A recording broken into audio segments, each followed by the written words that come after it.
Hello everyone and welcome to my first vlog. I thought since people have been asking what we've been up to and just as a general help to people that are maybe going to go through the same situation or are currently going through the same situation, that a video would be a good idea. So just to give you a bit of background, my husband and I are South African and we moved to Auckland 2 weeks ago. We got an offer last October for my husband to be transferred across. By November the contract was signed, December we packed the container, and late January we arrived. So here we are. I hope that some of these tips you'll find useful, some you may find meaningless and irrelevant, but it's my hope that maybe you'll draw something from it and enjoy the video. Point 1. When you get here, try and purchase an AT hop card as soon as possible. AT stands for Auckland Transport, and the card allows you to use any form of public transport, trains and buses. So when we got here, we wasted a day or two and realized that it actually costs you half the price if you have the card. Now the card can't be purchased just anywhere and it's not at any train station, but if you go online to the AT website, it'll give you a good idea of where the nearest place that you can buy yours. We had to jump on the train and go to the CBD, and there we paid $10 and got the card. So that was really helpful. And then after that, we downloaded the AT mobile app, and that really helps to navigate you around the city. You put in your start location and your end location, and it gives you which bus to catch, which is the best route, different options, how long it will take you to get there. So definitely get that as soon as you can and get the app downloaded.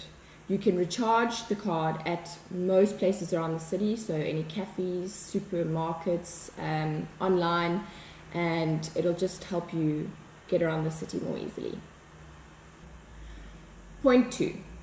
Don't bother with an international driver's license from the AA. New Zealand they have a policy that any country around the world you can get here and drive on your current existing driver's license for up to a year. So we wasted money unnecessarily in South Africa, and then when we got here, realizing all we needed to do was go to the local AA and pay $50 and then get it converted here. So they'll give you a temporary driver's license if you want, and then within 5 to 10 working days, it gets delivered to your home. So it's a good thing to do early on just because it's a good form of ID and it lasts for 10 years. So it's a pretty generous duration of time. Another thing is your actual South African driver's license doesn't have to be valid anymore. Mine had expired, so I was a little bit worried about that. And as long as it hasn't expired in the last year, they can actually use your driver's license as is to convert it across to New Zealand drivers. Point 3. So the public transport here is really good compared to what I've known back in South Africa, but it really does help to be able to get a car to use around the city, especially if you're looking for a rental property and you want to scope out different suburbs. The local transport obviously goes on the main route, so you don't actually get a good feel of what the suburb is about. They have an online sort of place that you can use. It's called Your Drive. If you don't want to use your stereotypical Avis and all of those sort of car rental places, Your Drive is a Kiwi-based local drivers from here that rent out their second cars, or if they're not here, just their cars in general. So check that out and you may be able to save a few bucks doing it that way. Step 4. Get a local SIM card. It will really make your life that much easier. I used Wi-Fi for a couple of days, which worked fine, but the minute you need to start calling rental agencies or, just small things, having to organize anything really, it's so helpful to have a local SIM card. And it's so easy to do. We joined up with 2 Degrees and we literally had to show our passport and our visa, and that was that. We've got a month-to-month top-up contract, and they're really generous on their contract. So you generally get unlimited calls if it's to the same provider, and then unlimited texts and a whole lot of free minutes that can be used in Australia and New Zealand. So that's really helpful. Point 5.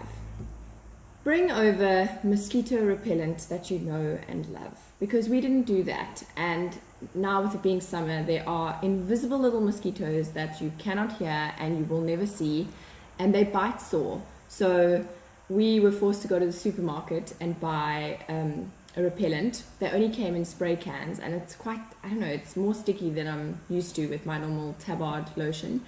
So I would recommend bringing over some sort of insect repellent. Point 6. We found it really helpful to stay in an Airbnb for the first few weeks, and the reason for that is when you're setting up your bank account and your IRD number, which is Inland Revenue Department, it's basically in layman's terms your tax number, you need a proof of residence. And then with that proof of residence, a utility bill must be attached as well. So our hosts were more than happy to provide that letter as well as the utility bill, and that really helped the process of getting, you know, those mandatory things out of the way. You'll do your bank account first. You'll have to go to the bank, set up an appointment, and then go for that. They'll make you do a few things like deposit money, withdraw money, and then once you have all your paperwork, you go to your local post office, and you go and fill out a couple of forms, and then you apply for your IRD number, which gets messaged to you a couple of days later. Point 7. The weather is erratic. 4 seasons in one day, 3 times over. We did arrive to the end of a tropical cyclone that hit the South Island, so the last few days have been way more stable. But what I just noticed in the first week is I would think it's a beautiful day, I'd go out to the shops, and I'd proceed to get rained on. So if I were you, pack an umbrella, pack a proper light, nice raincoat, and take it with you wherever you go, because it's hot and humid here, so you could just expect that it wouldn't rain, but it might well, so be prepared, always prepared. Point 8. I have mentioned this before in one of my blog posts, but when we got here, just because of the fact that so many South Africans have moved here, we assumed that they would have international adapters for our South African plugs. And I literally spent an entire day running to the main hardware store and then being told I should rather go to the electrical store. I tried little cafes, I tried everywhere, and they actually laughed at me when they saw the South African 3-prong plug. The girl in the hardware store was like, those are big plugs and we definitely don't have those in stock. So needless to say, I had to chop the plugs off my laptop and then replace them. And that's just such a headache and an unnecessary stress factor. So before you leave, try and get at least an adapter for your phone and an adapter for your laptop. Point 9. Auckland is seriously diverse. There are so many foreigners and so many tourists. So don't be surprised when you go to the little bus stop down the road and ask for directions and nobody knows what you're talking about.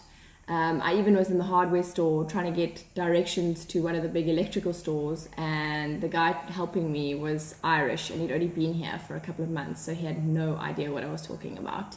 So yeah, having been here 2 weeks, I already feel like I'm becoming one of the locals. Point 10. Cafes and corner shops are not called that in New Zealand. They are actually called superettes and more commonly dairies. So no, not the dairy where you milk a cow. You won't find any cows. You may find some milk, but don't be surprised if someone refers you to your local dairy, because I was pretty confused at first. Point 11. Rental houses are like rare gems in this place. There are actually quite a lot of them, but there are even more people that are here looking for houses. I think being February, it's quite a busy time of the year to be finding rental property, but it's expensive and they are really, really in demand. So the first 2 we applied for, we got denied, and with each application we got a little bit more smart. So what I'd recommend is before you step foot here, bring recommendations from previous landlords. They like to contact local people, just I think for the convenience of it. So if somebody has a work colleague that can vouch for you, or a friend for a character reference, that would be helpful. I've also found, because we were new here, they were a little bit skeptical of how long we're actually going to be here for, and some of the rental agreements are a year long. So what we did in the end was write a cover letter explaining our situation and explaining who we were and the fact that we were actually tied in contractually for 2 years. And I think that also then provides them with peace of mind. So what I could recommend as well is everything looks nice online. When you apply for a viewing, because in New Zealand you get a viewing slot, it's generally about 15 minutes and everybody arrives at the same time. You run around the unit, you have a good look around or a brief look around, and you head home to fill out the application forms. So what I'd recommend is when you see something online, book the viewing. And then before you go to the viewing, actually drive to the place and see what it looks like. Because we cancelled quite a few viewings after we'd seen the place from the outside, just knowing practically that it wasn't the place or that it was too far from public transport. So it really is a good idea, especially when you're trying to orientate yourself with the city. Point 12. When you pronounce the suburbs in Auckland or in New Zealand in general, you'll probably be pronouncing them incorrectly. So in South Africa, we learned A-E-I-O-U. The Kiwis, however, do the A-E-I-O-U more phonetically, and it's more like A, E, I, O, A. So the way they pronounce things is very differently, and if you are a Kiwi and you're watching this, I do apologize. I'm sure I sound terrible, but for example, I would have seen something on a map and it looked like One Hunger, and it's actually Onehunga. And then another example, Remura is actually Remuera. So yeah, simple things like that, but when I look at it, I pronounce it like an absolute fool, if compared, like by Kiwi standards anyway. Point 13. New Zealand is Japan's dumping ground for second-hand cars. So we decided quite early on that we didn't want to finance a car and we want to get a second-hand car. It's been quite overwhelming and we actually haven't got there yet. The cars here are also different to what we know back home. So there are a lot of Toyotas. There are a lot of cars that are station wagons, a lot of what I would call like hearse-like looking cars. So your options are more limited, I'd say, and quite different to what we know back home. And then because there's so many imports, it also makes it a bit overwhelming. Just, is the car of good quality? Is it going to be the right car? Is it going to work well? But what we have comforted ourselves with is most import cars, or pretty much all of them, should go through an AA inspection. It's a 40-point inspection that New Zealand requires. So any dealer or person selling your car should be able to present that to you if it's an import. What also will give you even more peace of mind, which a lot of people have recommended to us, is a AA pre-inspection check. And this is a 100-point inspection check. It's more thorough than the import check. And they basically see, are all the parts original? Has anything been welded together? Is the mileage what it says it is? And things like that. So we're definitely going to go with that. If you're not an AA member, it costs you about $169. But I think definitely worth it if you want to buy a car.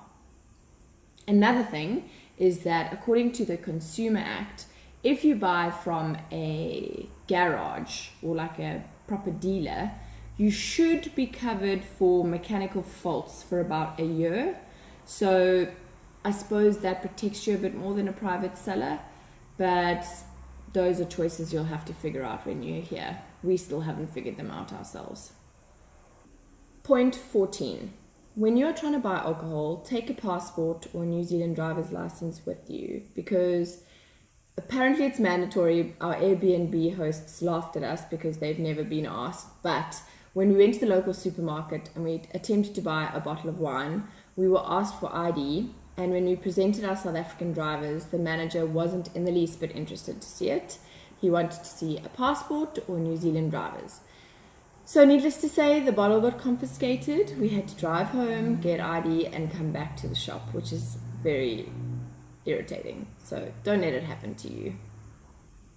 15. On the note of alcohol. Alcohol, meat, and eating out is really expensive here. For chicken breasts, for example, last night I saw that it's about 3 times the price than I'm used to paying in South Africa. And then eating out will at least be double. Obviously, depends where you go. It could be much more than that. But be prepared for that. In terms of other products, I was actually quite surprised to find dairy products, bread, chips, the other staples are actually very much in line with what we pay in South Africa, and sometimes even cheaper, which is pretty sad if you're looking at the currency here, the strength of the currency in any case. Point 16. When you go out to eat in New Zealand, you are not expected to tip. I'm sure people do leave a couple of dollars, and if they're feeling very generous, they do, but it's not mandatory and it's not expected. 17. Zebra crossings are the real deal here. If you even look like you are flinching in the direction of a zebra crossing, people stop. And then sometimes you feel bad and you just crossed even though you didn't need to. But it really is good here. And when you cross the road and you push the little button that helps you get across, often the lights actually change, so they listen to you.